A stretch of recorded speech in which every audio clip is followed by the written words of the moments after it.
What's up, guys? Good morning, good afternoon, good evening, whenever and wherever you're watching this. Thank you for joining me.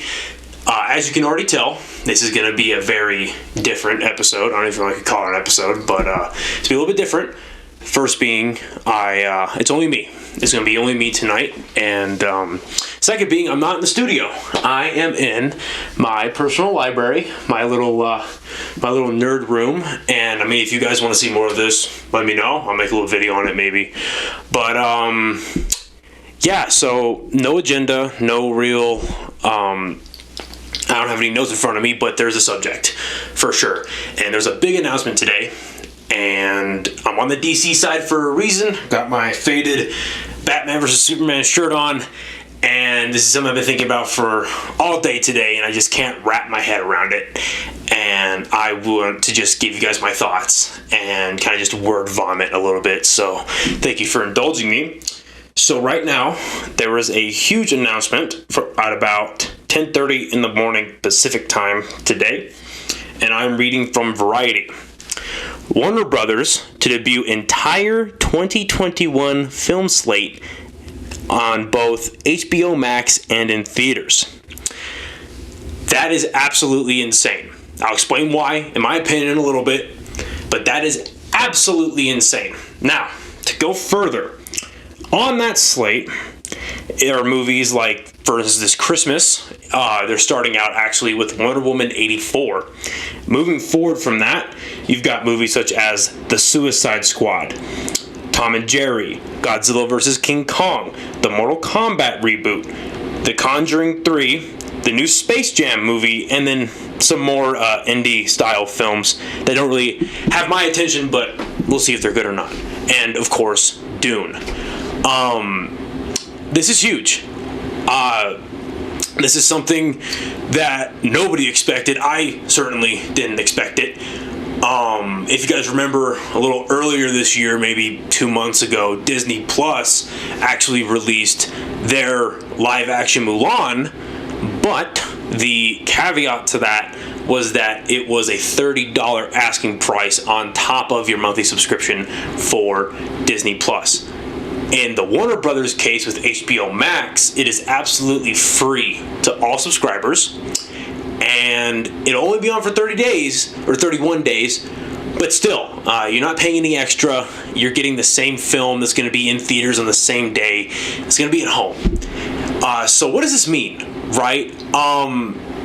So for those of you who know me, anyone who knows me knows that I absolutely adore movies. I love film. I love going to the movies. I'm the dude that likes knowing everything about the movie. Where was it made? How was it made? Who directed it? What was their budget? X, Y, and Z about the film. I absolutely love it. On the physical and more personal side of things, I love going to the movies. I'm very much a film snob. I love going and paying the $20 for the IMAX. I know it's more expensive other places, but here where I live, the local IMAX is $20 a ticket. I have no problem paying that. And I just drag my friends, especially when there's a new superhero movie coming out, when they were coming out, I just drag my friends in, have them sit down with me, because to me, it's an experience. And the big question right now is what's going to happen to movie theaters, right? What's going to happen to the big ones, such as Regal Cinemas, who actually announced either bankruptcy, that they were closing down, places like Regal Cinemas, AMC, but then you're also your local movie theaters, like here in New Mexico, we have United Artists, where they'll show the big ones like Star Wars, the Marvel movies, the DC films, but they'll mainly focus their screenings around independent films, and that's where I would go during Oscar season to see the more independent films that were the Oscar bait, that were the those films that are intended for the Academy and to win those awards. So certainly those theaters are going to be suffering the most and possibly more than likely die out, which is very unfortunate. But for me, I guess the thing that I keep running through my head is I truly believe that going to the theaters,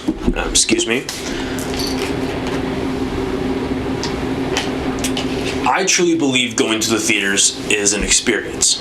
And so this year, 2020 has been just absolutely bonkers, and movies, they're not a huge priority on a grand scale, but they matter to me. This is a huge announcement, and these are just my thoughts. But this year a lot of films came out on streaming, right? And I remember getting together with my friends. We got some pizza and some beer, and we watched the King of Staten Island with Pete Davidson and Bill Burr. Was that a movie I probably would have seen in the theaters? Yeah, because I love both Pete Davidson and Bill Burr. I probably would have seen that in theaters. But watching that in streaming, while I had a good time with my friends, and not that it wasn't a good movie, because I certainly remember enjoying the movie when it ended. But there's nothing memorable about that film to me. And I think a large part of that is because it wasn't a process to get there. We didn't get in our cars. We didn't drive 15 minutes. We didn't get our tickets, buy the snacks, get our seats, watch the trailers, experience the movie on a giant screen with booming sound systems, have that walk to the car afterwards where you talk about it, possibly go back to an apartment or your friend's house and talk about it. It wasn't that. It was, we pressed play, we watched it, said, oh, that was cool, and then moved on, right? There wasn't, at least for me anyway, there wasn't a whole lot of digestment. Another example of that is The Devil All the Time, which was a Netflix film with Robert Pattinson and Tom Holland. And I watched that with my girl and her family, and while that was a fine movie, it was good, great acting from Robert Pattinson and Tom Holland as usual. There's nothing super memorable about the movie going experience, because again, it took out that process for me. On the flip side of that, I have a lot of great memories at the movies. The first movie that I remember going to as a kid was Sam Raimi's Spider-Man, right? I remember seeing that movie 3 times, and I was maybe 4 or 5 years old when that came out. I remember Star Wars Episode 3, the legendary fight between Anakin and Obi-Wan. And more recently, I remember seeing Batman vs. Superman for the first time in the theaters. And the first time I saw it was on a Thursday night premiere in a very small town, but I loved that movie. Even though it was on a tiny screen in a tiny theater, I loved that movie. I turned around the very next day and watched it on a Friday morning at like 10:30 in the morning. And then when I returned home to Albuquerque, and it was a Saturday at the time, that was my first time experiencing the film in IMAX. And I will never forget, I will just absolutely never forget the feeling of sitting in that giant theater with a bunch, it was only myself, but with a bunch of the absolutely packed house. And when Batman and Superman were fighting and the crowd was going crazy, and when Wonder Woman finally showed up, and hearing just the massive screams, not only the men and everyone in the crowd, but the women in the crowd just absolutely losing their mind. Like, that was such a special experience to see that for the first time in that big screen with a giant enthusiastic audience. And even though it was a Saturday that it premiered, that was my 3rd time seeing it, and I was just as excited, I was ecstatic about that film. And I remember almost every other movie-going experience with that specific film. I saw that film 11 times in the theaters. And yes, it was because I loved the movie, but it was also I loved the experience of seeing it in the theaters. And I remember thinking to myself every time I saw it was, I can't wait to have it at home. I cannot wait to own this piece of art. And finally, when I did, I bought it the morning it came out, right when the local Target opened. And I remember popping the disc in and watching it at home and thinking, man, this is still a great movie, but it brings back the great memories of watching in the theater. Same thing with the monumental event that Endgame was. I dragged like 8 or 9 of my friends to go watch that movie. And everything from them cutting off Thanos' head in the beginning, to Captain America wielding Mjolnir, to the portals opening up and everyone screaming, seeing their favorite heroes coming back. And I mean, the first time I saw that movie, that's such a crazy experience. To be honest, I didn't even watch the ending title cards with all their signatures at the end, because my face was just buried in my shirt, drenched with tears. I was so happy at what I was seeing.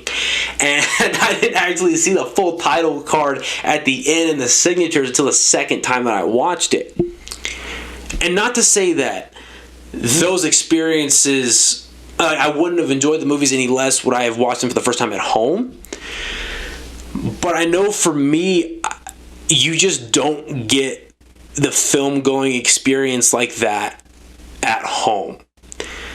And on a more smaller scale of a film, Arrival with Amy Adams and Jeremy Renner, absolutely masterful film. I remember watching that in the theaters with a giant twist at the end, and everyone leaving the theater and everyone was silent because they were just absolutely dumbfounded with what that ending of the film was. And just sharing that mutually understood, what in the world just happened? What did we just watch? Without a word being spoken, that's kind of something that you can recreate that at home, but there's just something different for me personally about going to the theaters and doing it. Now, don't get me wrong, am I excited to watch Wonder Woman 84? Of course. Am I excited for Zack Snyder's Justice League? Beyond excited for the Snyder cut of Justice League. And again, I've been praying and campaigning for that film ever since I watched the theatrical cut of Justice League. What a fucking train wreck that was. What an absolute atrocity to humanity that movie was. But now, while that movie, I understand, is actually considered a miniseries and it's meant for HBOMAX, I have a feeling that, you know, if the scenario might be a bit different, it could get a theatrical release. And even the smaller films that are coming out, if they had good reviews, I would go see them in the theaters because I just enjoy good films. And so do I think that this is going to be the death of movie theaters? Probably not.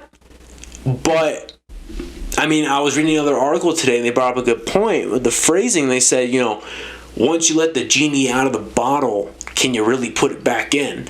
And when Warner Brothers and AT&T, who owns Warner Brothers, when they look at their fiscal year for 2021 and they say, all right, well, we released 17 movies on a streaming service and we made this amount of money, are we happy with it? And if they're happy and they're satisfied and their shareholders are satisfied, what's the incentive to really go back to the theater? Now, money can always be an incentive, but this is the definition of cutting out the middleman. So for those of you who don't know how movie theaters and the partnership with the studios work when it comes to money, this is the very dumbed down version. So you take a movie like Endgame, right? Endgame came out and it already beat the opening weekend of Infinity War in its pre-sale tickets alone. Came out in its opening weekend, I forget how much it made. It just made a stupid amount of money, and it went on to make over $2 billion. Absolute insanity. But what's important about that is their opening weekend was absolutely ridiculous. I'm going to look it up right now. Let's see.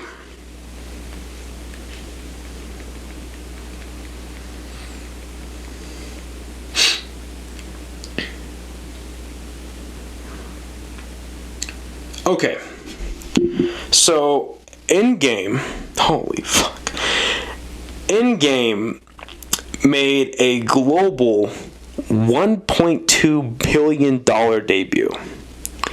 That's absolutely insane. So, it makes that much money in a theater, right? Now, I don't know how it is worldwide, but at least for the U.S. theaters, the opening weekend is where the studios make their money back. That's where they hope to make their money back. And that's why it was such a big deal when Raimi's Spider-Man came out, to show you some evolution, if anything. But when Raimi's Spider-Man first came out, that movie made like $75 to $100 million in one weekend, I think. And that was just absolutely insane. It was unheard of for a film. But in those opening weekends, other than just amazing numbers coming in, that is where the studios make their money back. They take, I think the average was 85% of the profits for that, 85 to 90% of the profits for that, and the rest of it go to the theaters. And in the subsequent weekends that the movies are in theaters, the theaters would get the most of that money. And that's why some movies don't stay in theaters as long as others. It's not because they're not making the studio money. They've already made the studio the bulk of their money. They're not making that theater money. So in the theater owner's perspective, they're like, okay, well, I could keep this movie in theaters that's not making a whole lot of money, or I can kick it out and I can bring in this new film that's going to make money at some point, hopefully more than the other one I just removed. So if the studios can replace that and be like, yeah, we're not going to make, like, there's absolutely no way in hell that Marvel will, let's say Disney decides to move forward and release the subsequent Marvel films on Disney Plus or minus their $30 asking price that they did for Mulan, right? Let's say they go the HBO route, the Warner Brothers route, and they do completely free. And they release Black Widow, Doctor Strange, The Eternals, so on and so forth. Their next, say, Phase 5 slate on streaming. There's no way in hell that they're going to make in-game money. And there's no way those movies are going to make in-game money anyway, but because they're missing just so many great things that made in-game, apart from a 10-year build-up. But they're not going to make anywhere close to those profits that they were seeing with their previous Marvel films, taking in-game out of the question. So, I think they already recognize that. But if they can sit down and look and be like, well, we made this much money and we're okay with it, let's just not really do theaters, or let's just not do as many theaters as we normally do. And so that brings it to my next argument on why I think theaters aren't going to die. Is I don't think they're going to die, because once we figure out what the new normal is going to really be with a vaccine or whatever we're going to do to retain or try to build back our economy, theaters will still be there for sure.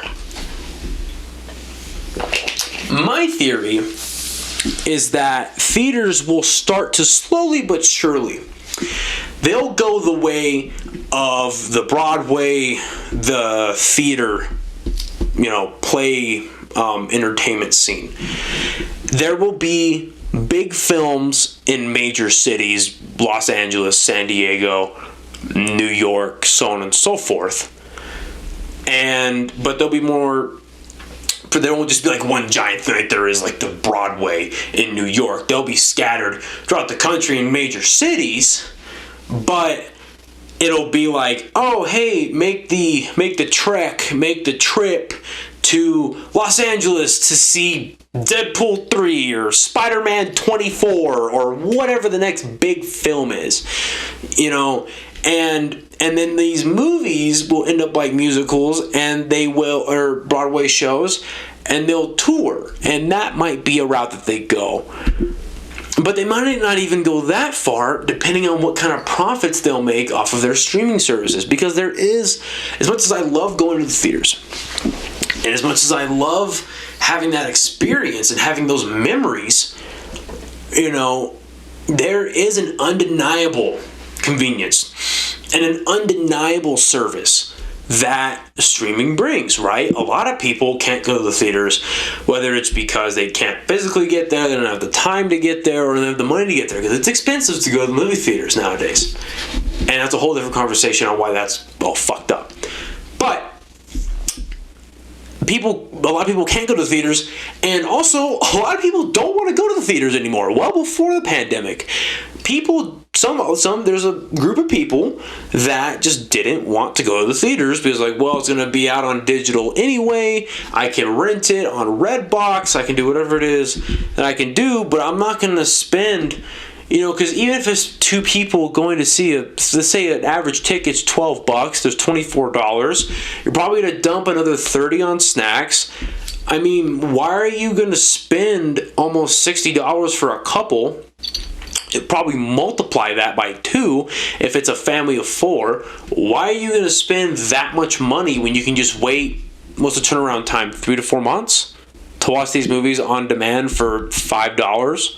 When you're at your home, when you're at your home, you can pause it, you can make your own snacks, like popcorn, you can have your own sodas, you can have your own candy, and you spent $8 for a family of 4 at the local Walgreens. I mean, it's kind of undeniable why that convenience is so important for a lot of people. So I think it'll be interesting what happens. I think it'll be very telling, I guess, how this Christmas with Wonder Woman 84 comes out. Again, these are in theaters, but a lot of theaters are shut down. Here in the state of New Mexico where I live, our theaters are still shut down. So as far as I know, no one in New Mexico is going to be in New Mexico watching Wonder Woman 84 in a theater, as far as I know. Would I put it past some people to drive to Texas, drive to somewhere else to watch it? No, not at all. But I don't know if a lot of people are going to do that. And especially now with the economic climate that we find ourselves in, where money just isn't going around right now, people, even if theaters were open, the last thing they're going to probably spend their money on, as much as escapism you can get in the theaters, one of the last things they're going to spend their money on right now is going to the movies. They're going to rewatch their DVDs, their Blu-rays. They're going to keep going to Netflix, Hulu, Amazon Prime, Disney Plus, HBOMAX. And it's just going to be very interesting to see what happens over the next year.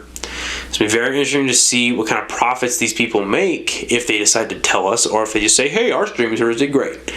Because they don't have to tell us.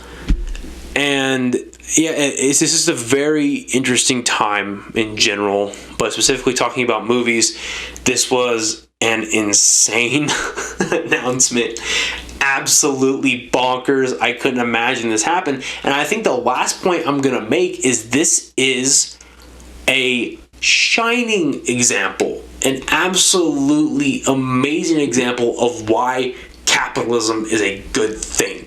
At the very base of capitalism, there is competition.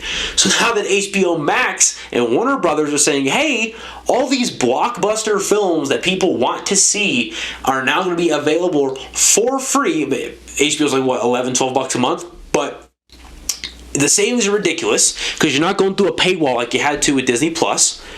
So they're going to say, hey, we've got all these blockbuster films for you at home. Now, people are going to look at, namely, Disney Plus, because they're going to have the Marvel films. And they're going to also look at Netflix, and they're going to look at Hulu, and they're going to say, and Amazon Prime, and they're going to say, hey, Warner Brothers hooked it up. What are you guys going to do to keep your subscribers? What are you guys going to do to keep people interested? And frankly, they have two choices. They can either meet and do what HBO Max is doing and just keep raising that bar figuratively for the consumer and making the consumer happy, or they stick to their guns, charge more money, and just piss people off. And I mean, I can honestly see them doing that because they put money first, but it's not smart. And this is a beautiful thing about capitalism, because capitalism should work for the consumer. And right now, it appears that in the video streaming service industry, platform media, whatever you want to call it, it appears that consumers are finally winning, and winning big. What are your guys' thoughts? Feel free to share them with me in the comments section. DM me, email me, whatever. Send a fucking smoke signal. What are you guys' thoughts? What do you guys think? Thank you for indulging me. Thank you for watching this. If you liked me doing like a solo thoughts kind of thing, let me know. Maybe I'll make more than when the next big thing happens that I give a shit about. But yeah, thank you again for watching. Be sure to follow the channel, like it, subscribe to it. When this specific thing comes out, episode 4 would have come out. I just suffered some power outages and just my computer was not cooperating, so we had to put it out a couple days later. But go and watch that. I had a great conversation with my buddy Kobe. Great time. If you guys have any suggestions on who you want to see in the podcast, feel free to shoot me a message, comment, say whoever you want to see if we make that happen. So thank you guys again, and I will see you next time. Have a good night.